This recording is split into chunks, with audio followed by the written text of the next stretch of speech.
आज का टॉपिक है ताल की परिभाषा व ताल के 10 प्राणों की जानकारी। ताल की उत्पत्ति के विषय में कई मत प्रचलित हैं।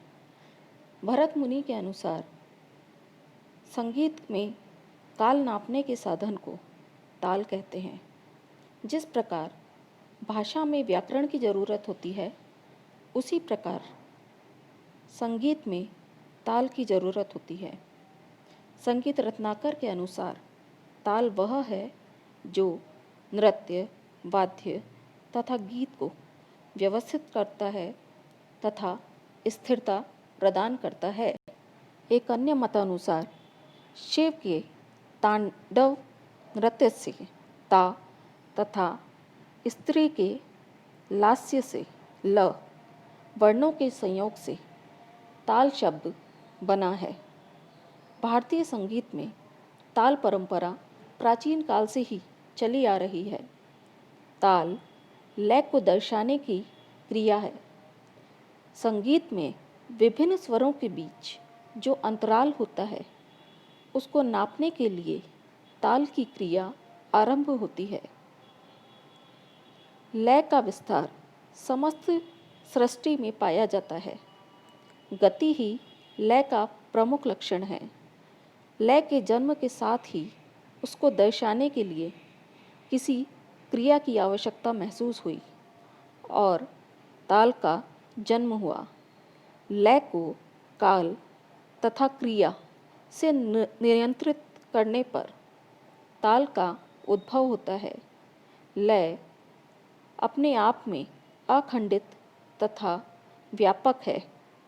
इसी को वांछित अंतराल में बांधकर क्रिया से दर्शाना ताल है। संगीत में ताल की आवश्यकता। बिना ताल के संगीत अधूरा है।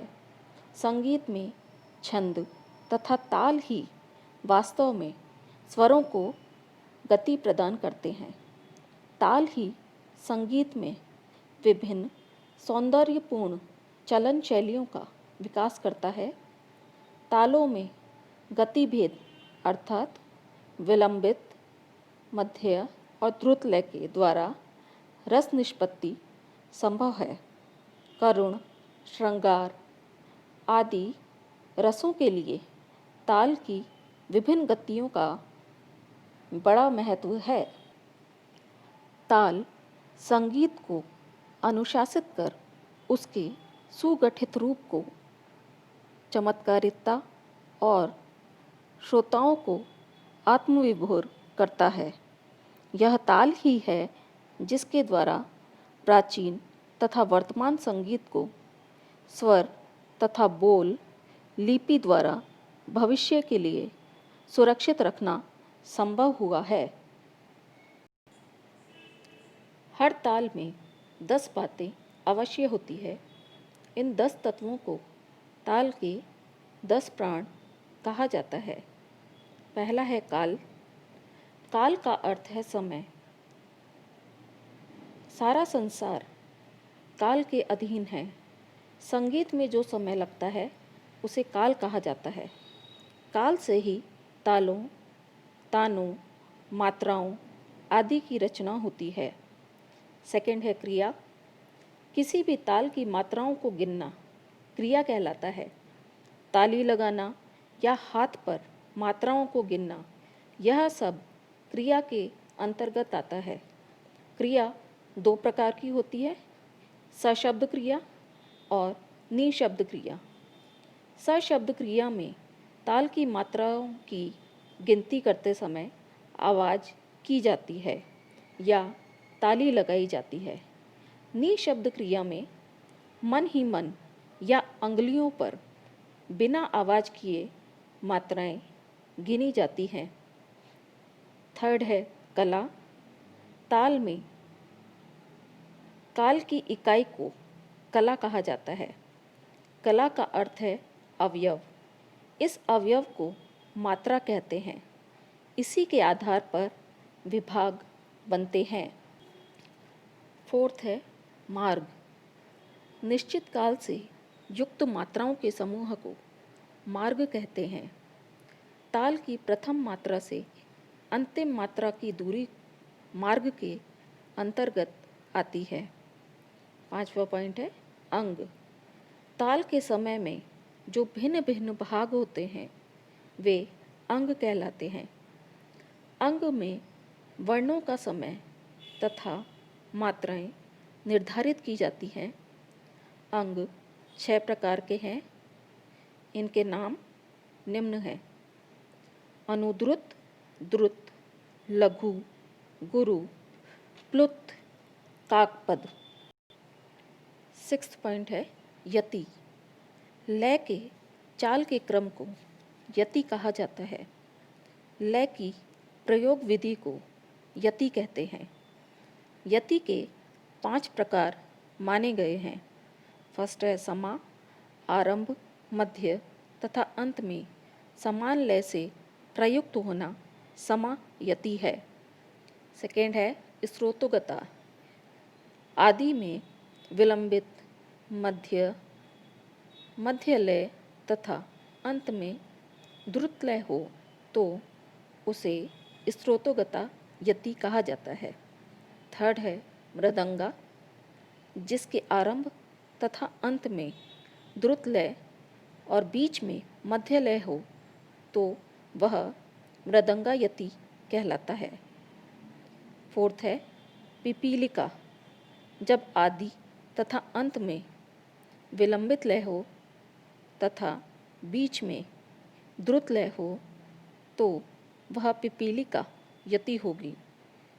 5वीं है गोपच्छा। जो यति पहले द्रुत हो फिर मध्य लय और अंत में विलंबित हो वह गोपुच्छा यति है। हमारा 7वां पॉइंट है प्रस्तार। ताल के आवर्तन को बजाने के पश्चात उस ताल के बोलों को विभिन्न रूप में विकसित करने को प्रस्तार कहते हैं। इसके अंतर्गत कायदा, पलटा, रेला आदि आते हैं। 8वां पॉइंट है ग्रह। ताल की जिस मात्रा से गीत या गत का आरंभ हो उसे ग्रह कहते हैं। ग्रह के 4 प्रकार हैं। पहला समग्रह। जब गीत तथा ताल एक ही स्थान से प्रारंभ हो तो उसे समग्रह कहते हैं। सेकंड है विषम ग्रह। जब सम निकलने के बाद गाना शुरू किया जाता है तो वह विषम ग्रह कहलाता है। थर्ड है अतीत ग्रह। सम के अंत होने पर जब गाना शुरू करते हैं तो उस स्थान को अतीत ग्रह कहते हैं। अतीत का अर्थ है पिछला या गुजरा हुआ। चौथा है अनागत ग्रह। गायन का आरंभ पहले ही हो जाए तथा बाद में ताल आरंभ हो तो उसे अनागत ग्रह कहते हैं। नेक्स्ट है लय। यह 9वां पॉइंट है। ताल की गति को लय कहते हैं। ताल की गति अलग अलग होती है अतः लय की भी अलग अलग होती है। संगीत में लय के 3 मुख्य प्रकार हैं: विलंबित लय, मध्य लय और द्रुत लय। जिस लय की गति बहुत धीमी होती है उसे विलंबित लय कहते हैं। जिसकी गति सामान्य होती है वह मध्य लय कहलाती है और जिसकी प्रकृति चंचल होती है या तेज होती है वह द्रुत लय के अंतर्गत आती है। हमारा 10वां पॉइंट है जाति। बोलों की रचना के अनुसार जितने जितने अक्षरों से रचना हुई है उसी के अनुसार 5 जातियां कायम हुई है। पहला तिस्र, सेकंड चतस्र, थर्ड खंड, चौथा मिश्र और 5वां संकीर्ण।